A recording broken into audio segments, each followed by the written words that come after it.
قوتي وتتين والسلام بكم يا جماعة الخير صباح الخير عليكم ناس الفلاون والسلام عليكم. J'espère que vous allez bien, j'espère que vous vous portez bien. Nous terminons cette fin d'année 2023 avec beaucoup de crises politiques et géopolitiques déclenchées par le régime algérien ou qui impliquent directement ou indirectement le régime algérien. Après le Maroc, l'Espagne, les Émirats arabes unis, la France, ça s'est amélioré mais il y a eu pas mal de crises et des tensions cycliques. Le voilà, le régime algérien qui déclenche une nouvelle crise, cette fois-ci avec un pays voisin. Et c'était totalement inattendu. Un pays voisin avec lequel nous avions toujours eu de très bonnes relations. Et aujourd'hui, les relations sont devenues très tendues. L'ambassadeur algérien au Mali a été convoqué officiellement hier, le 20 décembre 2023. Le Mali qui proteste officiellement contre l'attitude du régime algérien et qui dénonce une ingérence dans ses affaires de la part des dirigeants algériens. C'est du jamais vu. Nous avons toujours eu, depuis très longtemps, pratiquement depuis l'indépendance des deux pays, le Mali et l'Algérie ont toujours eu de très bonnes relations de voisinage.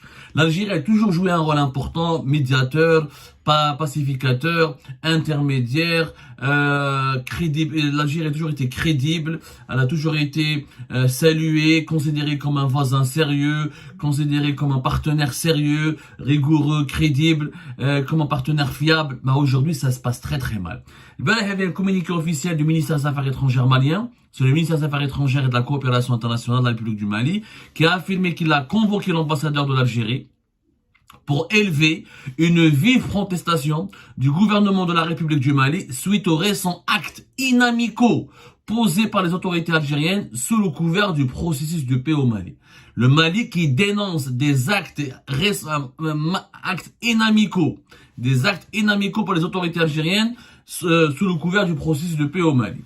Le ministre malien des Affaires étrangères a souligné que les rencontres récurrentes au niveau les plus élevés en Algérie et sans la moindre information ou implication des autorités maliennes, d'une part, avec des personnes connues pour leur hostilité au gouvernement malien, et d'autre part avec certains mouvements signataires de l'accord de la paix et de la réconciliation au Mali, issus du processus d'Alger, ayant choisi le camp des terroristes, sont de nature à entacher les bonnes relations entre les deux pays. C'est une grave accusation. Les autorités maliennes accusent les autorités algériennes et les dirigeants algériens de s'entretenir et de soutenir et de rencontrer des factions pour des dirigeants qui ont choisi le camp des terroristes au Mali. À cet égard, le ministre des Affaires étrangères malien, c'est le communiqué officiel, je vous le lis, on va analyser ensemble, je vais vous expliquer ce qui s'est passé. A souligné avec insistance que ces actes constituent une ingérence dans les affaires intérieures du Mali et a invité la partie algérienne à privilégier la voie de la concertation avec les autorités maliennes, seule légitime pour entretenir des échanges d'État à État avec les partenaires du Mali. Il a rappelé par ailleurs le contexte dans lequel le Mali, en assumant toute sa responsabilité d'État souverain, a fait appel à l'Algérie au regard des liens historiques de fraternité et de confiance mutuelle entre les deux pays, pour assurer le rôle de leadership de la médiation internationale dans le cadre du processus de paix. C'est franchement, ça m'a totalement étonné. C'est la première fois que je vois mon pays, il a que des problèmes. On a un problème avec le Maroc, ça peut se comprendre, c'est historique, le Sahara occidental, l'Espagne, ils ont voulu soutenir les Marocains, etc. Les Émirats, ils ont normalisé avec les Israéliens, ils veulent soutenir les Marocains contre l'Algérie, mais les Maliens, c'est une maladresse terrible ce que vient de faire le régime algérien. Qu'est-ce qui a provoqué cette crise? C'est une rencontre qui a été organisée à Alger. Tout a commencé à lorsque le président de la République, Abdelmadjid Tebboune, a reçu à Alger une figure politique malienne qui est très controversée. C'est le fameux imam Déco, Mahmoud Déco. Mahmoud Déco, il a été reçu à Alger le mardi 19 décembre dernier par Abdelmadjid Tebboune en personne. Ce monsieur Mahmoud Déco, c'est un prédicateur wahhabite qui propage le wahhabisme et un islam très rigoriste dans l'Afrique subsaharienne, notamment au Mali. Il a étudié en Arabie Saoudite, il a été formé par les Saoudiens, il est soutenu par les Saoudiens. C'est un prédicateur il a été reçu, on lui a déroulé le tapis rouge au palais présidentiel d'El Mouradia, en présence donc des conseillers et des collaborateurs les plus influents de Abdelmadjid Tebboune. Et Mahmoud Déco, lors de sa rencontre avec Abdelmadjid Tebboune, il a exprimé sa fierté d'être en Algérie, le pays des martyrs et des hommes libres, et de sa rencontre avec le président de la République. Avant, il a même a reconnu qu'il a bénéficié d'un accueil chaleureux et il a remercié l'Algérie pour sa généreuse hospitalité. C'est choquant, pourquoi? Il faut savoir que l'imam Mahmoud Dekou a une relation très empoisonnée avec l'actuel gouvernement malien, dominé par les militaires qui ont pris le pouvoir depuis août 2020, comme il y a eu 2 coups d'État au Mali. Il y a eu août 2020, ensuite il y a eu mai 2021, et le Mali jusqu'à aujourd'hui, il est dirigé par des autorités de transition sous la coupe des autorités militaires, sous l'égide des autorités militaires, et le président de la transition du Mali en ce moment, c'est le colonel Assimi Goïta, c'est un militaire. Sauf que, ce qui se passe, ce que vous devez savoir, c'est que le prédicateur salafiste, alors, il a une histoire très sulfureuse. Il est originaire d'une famille de notables de Tombouctou, la fameuse ville, célèbre ville du nord du Mali, l'une des villes historiques les plus célèbres et les plus prestigieuses de l'Afrique subsaharienne. Il a fait des écoles en Arabie Saoudite. Ensuite, il a dirigé une mosquée importante à Bamako. Ensuite, il a soutenu par les Saoudiens et par son activisme et ses liens tribaux et bénéficiant de son statut de notable au Tombouctou, il est devenu le président, il a pris le contrôle du Haut Conseil islamique du Mali et il a été l'ami de l'ex-président malien, Ebeka, l'ex-président malien, avant qu'il ne se retourne contre lui. يعني مع الأول كانوا صحاب Ebeka, comment il s'appelle Ebeka يا جماعة؟ Ibrahim Boubacar Keïta. Voilà, on a le débat Ebeka pour Ibrahim Boubacar Keïta. C'était le président malien avant que celui-ci ne soit renversé par des mouvements de contestation qui ont commencé entre avril, mai et juin 2020, conduits par des mouvements populaires dirigés par la confrérie, influencée essentiellement par la confrérie Mahmoud Dekou. يعني Mahmoud Dekou كان صاحب هذا Ebeka, le président malien. On va dar عليه, il y avait des divergences politiques, on va pas rentrer dans le cas malien, c'est hyper compliqué, dar عليه, etc. Ils ont créé le mouvement de protestation, sauf qu'au Mali, ça s'appelait pas le Hirak, ça s'appelait le mouvement M5 RFP. Ils ont réclamé une révolution, ils ont réclamé le départ de Ebeka. Ebeka, l'armée profite de cette occasion, et elle fait le coup d'état de août 2020, et elle remplace Ebeka, il y a donc un processus de transition. Mais les relations entre Dekou et les militaires ça va. À partir de 2021, Mahmoud Dekou a compris que les militaires ne veulent pas lâcher du pouvoir, ils ne veulent pas l'associer au pouvoir, ils ne veulent pas l'associer à la direction, à la gouvernance du nouveau, à la création, à la fondation du nouveau Mali.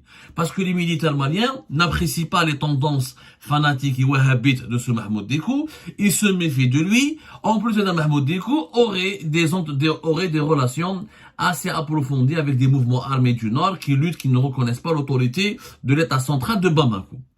Donc, c'est dans ce contexte qu'au mois de juin 2023, récemment, les autorités militaires, imam Mahmoud Dekou, prédicateur Adam Mahmoud Dekou, le passeport. Il a été interrogé pendant 2 heures alors qu'il revenait de Mauritanie, après avoir été apparemment en Arabie Saoudite une première fois. Donc, les militaires maliens l'ont contrôlé, l'ont essayé de le déranger. Il y avait même un plan, à l'époque, on parlait même d'un plan pour l'emprisonner, parce qu'il commençait à critiquer les militaires maliens. Il a même, sa confrérie avait même essayé d'organiser des marches contre le gouvernement malien, contre le gouvernement de transition, qui a été dirigé, qui est sous l'emprise des militaires. Donc, il commence à avoir des tensions assez tangibles, il y a des tensions assez violentes. Il y a un choc. L'Algérie, à la surprise générale, elle accueille cet imam, cette figure de l'opposition malienne, dans un contexte, très tendu au Mali. Franchement, dans un contexte très tendu. Allez voir un petit peu ce qui se passe au Mali, renseignez-vous sur depuis octobre, septembre, novembre 2023, des appels à manifestation, des critiques contre le régime. Kaina, entre la tendance et la confrérie dirigée par Mahmoud Kontia, c'est une confrérie qui est très connue à la Kulli Hal au Mali. Ça s'appelle Kontia ou la Malabèche. C'est la confrérie Kontia. Et donc, qui a des ramifications dans certains partis d'opposition, de l'opposition malienne. Il a commencé à avoir une volonté de déclencher une nouvelle révolte populaire contre le régime militaire. C'est dans ce contexte qu'à la surprise générale, l'Algérie, le président de Majid Tebboune l'accueille. Ce qui est logique, ce qui est normal, c'est l'attitude des dirigeants maliens. Les dirigeants maliens ont été choqués. Imaginez qu'un pays étranger, la France par exemple, va accueillir une figure de l'opposition algérienne qui appelle à des marches contre le régime algérien. Comment les autorités algériennes vont l'accueillir? C'est de l'ingérence. C'est clairement de l'ingérence. L'homme Saïd Saïdi ou un opposant ou Karim Tabou, par exemple, il vient à Paris, il est accueilli par Emmanuel Macron. Le régime algérien va le dénoncer. Il dit que c'est un acte inamical parce que tu as reçu quelqu'un qui appelle à renverser ou à changer le régime. C'est exactement ce que Abdelmajid Tebboune et ses collaborateurs ont fait au Mali. Ils ont accueilli chaleureusement, déroulé le tapis rouge à une figure anti-pouvoir au Mali et une figure religieuse qui entretient des liens avec des mouvements salafistes, qui entretient des liens avec des mouvements religieux assez suspects, assez sulfureux, qui ont des ramifications et qui ont des liens directement avec les Saoudiens. Donc, pour quelles raisons Abdelmajid Tebboune et l'Algérie sont partis provoquer les autorités maliennes? C'est une provocation claire, nette et précise. Que si Hadam Mahmoud Dikou avait rencontré l'ambassadeur d'Algérie ou l'ambassadeur algérien à Bamako, ça peut se comprendre. L'ambassadeur algérien à Bamako, il a le droit, il veut rencontrer toutes les tendances politiques au Mali, il veut consulter, il veut s'entretenir avec les personnalités politiques maliennes pour comprendre où va le Mali. C'est légitime et c'est pas vraiment grave. Mais que l'Algérie invite à Alger l'imam Mahmoud Dikou, lui déroule le tapis rouge, où elle accueille chaleureusement, et ben c'est un bras d'honneur au régime de Bamako. C'est un bras d'honneur. L'Algérie affirme clairement qu'elle essaye de négocier ou d'aider ou de rejeter le pouvoir militaire du Mali et pour soutenir ses opposants. Ça, je suis désolé, Ajmaa, c'est de l'ingérence. C'est de l'ingérence. Et c'est un motif qui peut être de rupture de relations diplomatiques. Il y a d'autres pays, si tu leur fais ça, ils ضربوا معك. يضربوا معك ولا كان دخل في المشاكل السياسية الداخلية. Ce que nous avons, ce qui est inquiétant, c'est que nous avons toujours eu des bonnes relations, y compris lors des coups d'État de 2020 et 2021, entre le régime, entre la junte d'Assimi Goïta et le régime algérien. Il y avait des intermédiaires, il y avait des visites. Abdelmajid Tebboune avait même un envoyé spécial chargé du Sahel, des questions du Sahel, qui venait souvent à Bamako. Ramtan Lahmabara, l'ancien chef de la diplomatie algérienne, venait souvent au Mali, venait souvent au Bamako, et le dialogue était permanent, tout se passait bien, Makesh Mouchkel, etc. Mais là, depuis le rapprochement avec la France, et depuis le retour dans l'ère du temps de ce projet de visite de Abdelmajid Tebboune à Paris, et ce renforcement, la sortie de crise dans les relations algéro-françaises, les relations avec le Mali se sont complètement empoisonnées. Les dirigeants maliens ont l'impression aujourd'hui que l'Algérie joue au double jeu, qu'elle lui a tourné le dos, qu'elle a choisi le camp de la France. Alors que le Mali, comme le Burkina, comme le Niger, les trois pays du Sahel, les trois les plus importants pays du Sahel qui ont connu des coups d'État et des mouvements de redressement, des mouvements révolutionnaires comme l'appellent eux les militaires, sont entièrement anti-français, ont sorti du gérant de la France, ont éjecté de la France de leur vie politique, ils s'adressent, ils font beaucoup plus alliance avec la Russie et s'intéressent beaucoup plus à d'autres puissances qu'à la France. Ils ne veulent plus, ils pratiquent une politique ouvertement anti-française. Alors que le régime algérien, qui a toujours été contre l'intervention militaire française dans la région, du moins pas contre, mais qui a toujours voulu limiter, qui a toujours été contre les ingérences étrangères, qui a toujours vu d'un très mauvais œil l'implication de l'impérialisme occidental dans les affaires des États africains, on voit qu'aujourd'hui, il a préféré améliorer davantage ses relations avec la France et Paris qu'avec son voisin direct, Bamako. وهنا يا جماعة رانا نشوفوا باللي اليوم لحقنا à un point où nous avons de très mauvaises relations avec nos deux principaux voisins dans l'Afrique subsaharienne, le Niger et le Mali. octobre 2023, le Niger a rejeté, je vous le rappelle, l'offre de médiation de l'Algérie, qui voulait jouer le rôle de médiateur entre les militaires qui ont fait un coup d'État et les anciens partisans du président déchu du Niger, Mohamed Bazoum. Lyon, le Mali convoque l'ambassadeur d'Algérie où il déteste, où il est en train de